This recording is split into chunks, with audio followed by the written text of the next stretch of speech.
অসমৰ BTCৰ চিফ আগ্ৰামা মহিন্দাৰী দাদা ইতিমধ্যে আমাৰ মাজত আহি উপস্থিত হৈছেহি। চাউলপুৰ পঞ্চায়তৰ অৰূপ কুমাৰ দে, আমাৰ বিধায়ক অৰূপ কুমাৰ দে, আগ্ৰামা মহিন্দাৰী দাদাক চবেই চিনিয়ে পায়। তো তেখেতসকল আজি আমাৰ শিৱসাগৰ সমষ্টিলৈ আহিছে আৰু তাৰপিছত তেখেতসকল লাজৰা সমষ্টিলৈ যাব। অসমৰ মানুহৰ এই বিপদৰ সময়ত BTCৰ পৰা আহি লগত হাজাৰ হাজাৰ সামগ্ৰী লৈ আহি বিচনা চাদৰ, আঁঠুৱা, ফেনাইল, ব্লিচিং পাউডাৰ এই আটাইবিলাক সামগ্ৰী লৈ আহি মানুহক এনেকৈ দুখৰ সময়ত মাত দিবলৈ অহাটো আমাৰ কাৰণে অত্যন্ত গৌৰৱৰ কথা। আৰু অসমৰ ইতিহাসৰো এটা অন্যতম ঘটনা হ'ব যে BTCৰ পৰা আহি চিফে নিজেই 104জন মানুহ লগত লৈ আহি আৰু লগত আমাৰ বিধায়ক অৰূপ কুমাৰ দে আহিছে।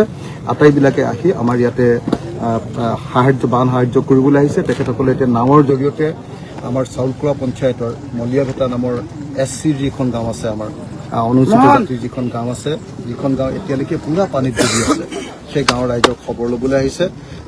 গতিকে মই তেখেতসকলক ধন্যবাদ জনাইছোঁ। ইয়াৰ পাছতে তেখেতসকলে বানমুখলৈ যাব আৰু বানমুখত গৈ তাতে নকক ৰাইজক তাত খবৰ ল'বগৈ আৰু সেই বানমুখত গৈ বানপীড়িত ৰাইজক খবৰ লোৱাৰ পাছতেই তেখেতসকলে আমাৰ টাউনৰ ভিতৰত, টাউনখন যিহেতু গোটেইখন ডুবি গৈছে, টাউনৰ ভিতৰৰ নাগৰিকসকলৰ মাজতো তেওঁলোকে বান সামগ্ৰী বিতৰণ কৰিব, বান সাহায্য সামগ্ৰী বিতৰণ কৰিব।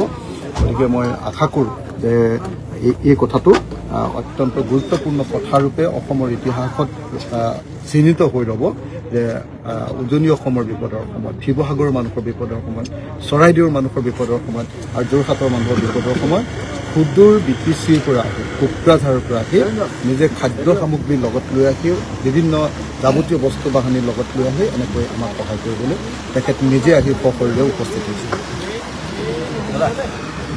কোনখনত যাব ছাৰ?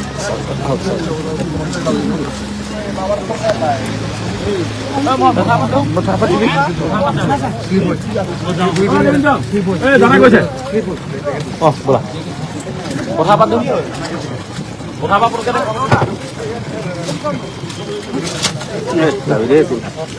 ইম্পৰ্টেণ্ট কাগজখিনি কৰি দিছে।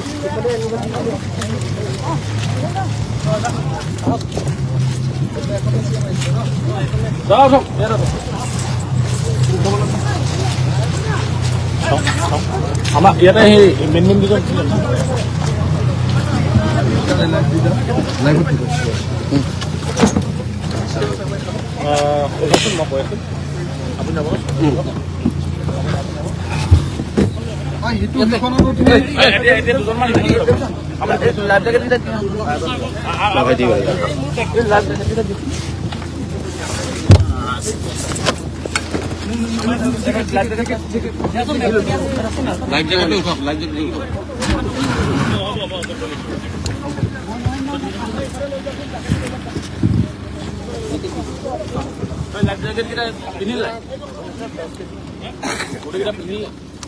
সাংবাদিকসকলক এখনত উঠাই ল। অমলান অকল এখনত সাংবাদিকক উঠা, এখনত উঠা। উঠিবি নেকি?